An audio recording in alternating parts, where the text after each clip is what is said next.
If I want to fill from the side, you're going to hit this button right here. That'll open these two electronic valves into the bottom of the tank.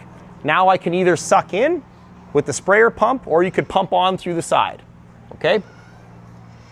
These two levels right here, that's your main tank level. That's your rinse tank level. The rinse tank level is 200 gallons, or roughly 500 liters is what's in the rinse tank. There's no sight tubes on this sprayer. So on your sprayers right now, you have plastic sight tubes that are going to tell you how much water is in the main tank, okay? You know eventually what happens to those. Can't see them, so you got to replace them.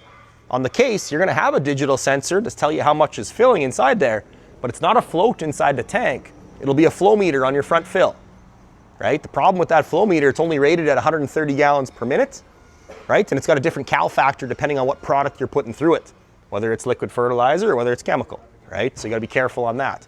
A lot of the guys that are really worried about the speed of what they're filling will take that CNH flow meter and pull it out and put an aftermarket tank level sensor in. So digital tank level sensors are really nice because I can program in how many liters are in the tank, and it'll automatically stop at that level if I'm doing a partial load, right? Also during your clean out, then it's all automatic. There's nothing you have to touch. I can clean this entire sprayer out without getting out of the cab. So it takes about 10 minutes and 200 gallons of water, or 500 liters of water roughly, which is your whole rinse tank.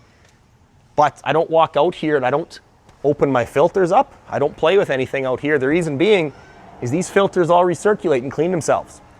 So when you're cleaning your sprayer out, are you pulling filters off? In the bottom of these filters, what are you finding? There's white gunk that builds up inside there, which is chemical that you paid for, but you didn't put on your crop, right? That's concentrated chemical, right? So that's the expensive part. What we do, this line here at the bottom of your filter goes up to this electronic valve underneath.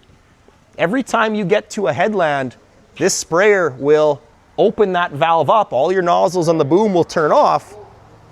This filter housing then rinses itself out up into the top of the tank. At the top of the tank, there's another dome filter inside there, right? So anything that was caught inside this filter is now out of your pressure system. Any chemical that was caught there remixed into your tank, right? So you're actually getting it onto the crop instead of stuck in a filter housing. But what that means is when I'm doing a clean out, I don't have to actually open up the filter housing, which is really nice.